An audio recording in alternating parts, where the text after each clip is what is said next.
Coach, just talk about this Big West and just how competitive it is and how every team you got to respect on a nightly basis. Well, I'm starting my 7th year, and I've talked to many media members throughout, from Hawaii to Los Angeles, coaches, scouts, and everybody, including the numbers, meaning RPI rankings, strength of schedule, conference rankings, shows this to be the toughest the Big West has ever been. We had 5 teams in the top 125 RPI, with any team capable of beating any team any night, which has been pretty traditional, but now the overall strength of those teams is real evident by our RPI ranking. I think we're 12th in the country right now, RPI. And for my time, I think we started off, we were about 19th, 18th, 19th. Last year we finished up at 14th.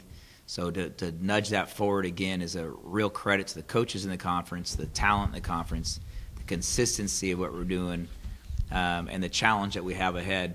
Of course, all the road games, we're excited to be back at home. Where last time, at least we have a fond memory of beating Fresno State on our court 40 days ago. So now we're looking more forward to getting home for the huge homestand against both Santa Barbara and Long Beach State.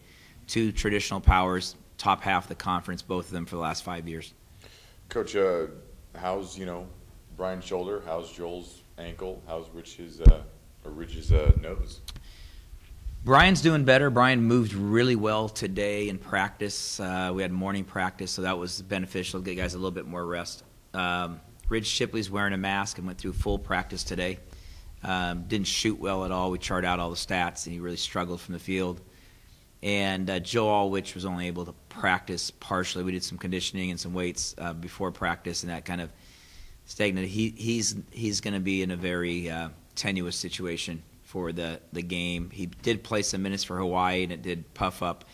On top of that, traveling and being his ankle, when you're traveling on the airplane 5 hours, that's not real good for your injuries either. So Joel's gonna take a few weeks to really get back. I think Brian is the most making the most steady strides towards good health, and then Ridge is going to take 4 weeks with a mask on. He had surgery on Friday, and by Monday enough swelling had gone away that he was able to practice. Bothered him a little bit, but today's practice was a little bit better as far as handling the ball.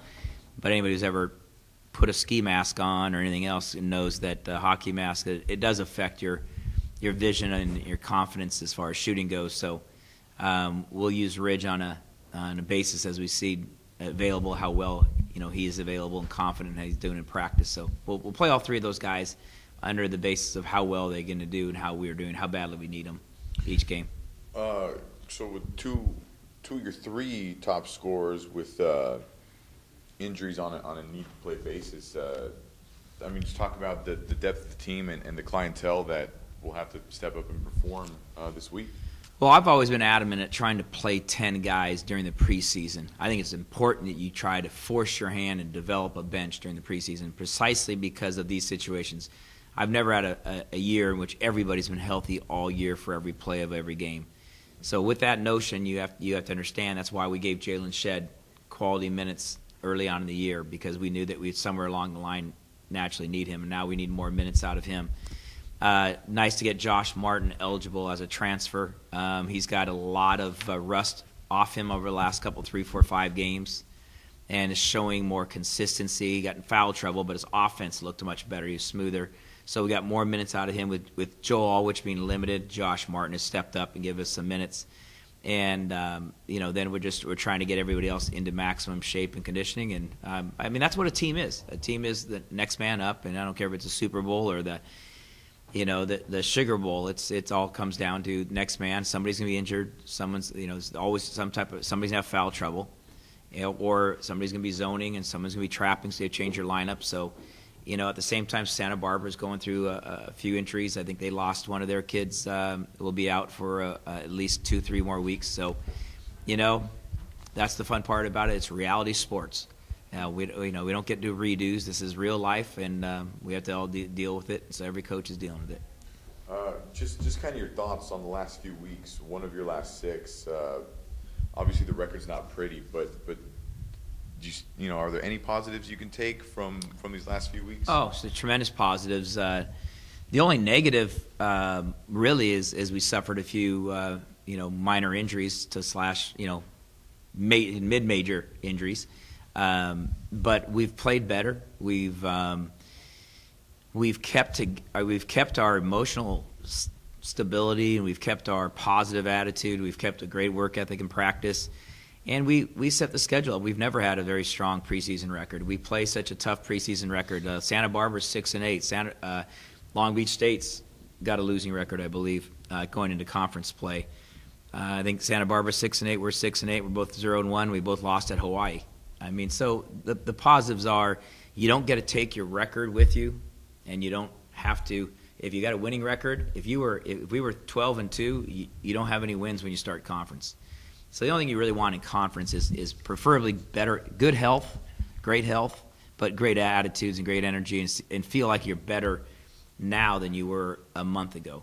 And I definitely know that we're better now than we were a month ago because our man-to-man defense is showing signs of a little more consistency. We still have some breakdowns. I think our biggest issue is our defensive rebounding, and that's something that we can address with daily practice drills and really focusing on what we got to do to be a great rebounding team.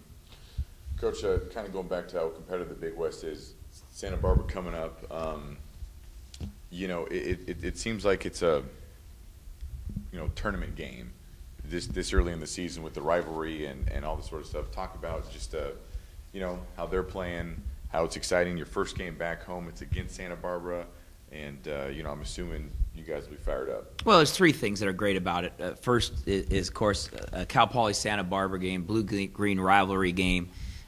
Exciting for the community, exciting for the students, exciting for the players. Everybody enjoys that part of it. Secondly, we're giving a little support to our students. We're giving out 500 T-shirts for the students, for a green out. I think that's a big part of trying to build that continued enthusiasm that goes on to a rivalry like this. And finally, I think you're looking at two teams that know that we're going to see each other a couple more times, and that's going to be another trip down their place. And that's what truly a rivalry is that they've beaten us at our place. A couple years ago, we went down there, beat them at their place. They beat us at home, and then we've sent them home 2 years ago to go to the big dance, and then they knocked us out last year in the tournament to send us home. And without that kind of counter punch, then it's no fun. It's not a rivalry. And so I think that's the best part of it. It makes you sick when you lose, and you feel a little bit better when you win. What is kind of the progression you've seen in Joe Awich as a player from his freshman year to now? Joel's been one of the most exciting players to coach because his progression has been so steady and dramatic. I mean, he's kind of steady like this, but then you look back and you go, wow, I remember him as a freshman. He really hit a tough spot in the road over the last 2 or 3 weeks with the ankle and just with the added pressure and concentration on him. People are doubling him, people are crowding him. He had such a really good start of the year. Now he's going to have to fight through injury, and he's going to have to fight through scouting report. So as I've seen Joel over the course of 5 years, he's a fifth-year redshirt senior, this is going to be another one of those plateaus that he'll firmly get a grip on and take another step for. But sometimes those plateaus take a week. Sometimes they're 3 or 4 weeks, when you overcome that injury and overcome that scouting report. So it's been rewarding. He'll graduate this spring. I think he'll have a great opportunity to play professionally. Maybe have a chance to get to an NBA training camp, something like that. But certainly have a chance to go play in Europe and get paid relatively decent money. And his steady progression over the course, is that one of the reasons why he was named captain this year of the team? He's got so much respect. His teammates respect him. Joel takes care of his schoolwork. Joel gets along with a variety of players on the team. Joel is coachable. He's emotionally steady. He's respected, and captains are selected because a coach selects them or the players select them. And in this case, it was one of those situations where coaches say, hey, you're a senior, but you're a fifth-year senior, but the players have also looked at you and had a lot of guys write in, hey, Joel, which is a guy I look up to and can help us lead. But he's a quiet leader. He doesn't pump his fist and run his mouth all the time. He takes care of his own work and his actions, and then people respect that.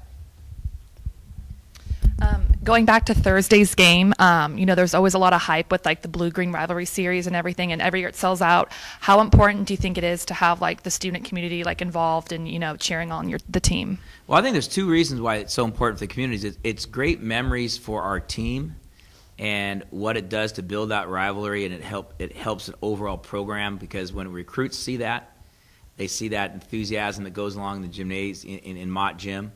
But also, I think it's important to students, because you want your college experience to be more than just remembering about your engineering class, your science class, your English class. There's supposed to be what I call the goosebump feeling of going to college.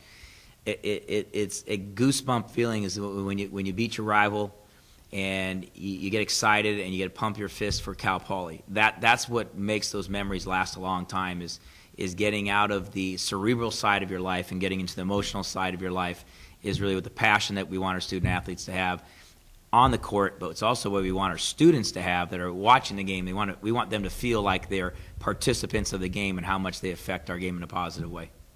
Thank you. You bet, guys.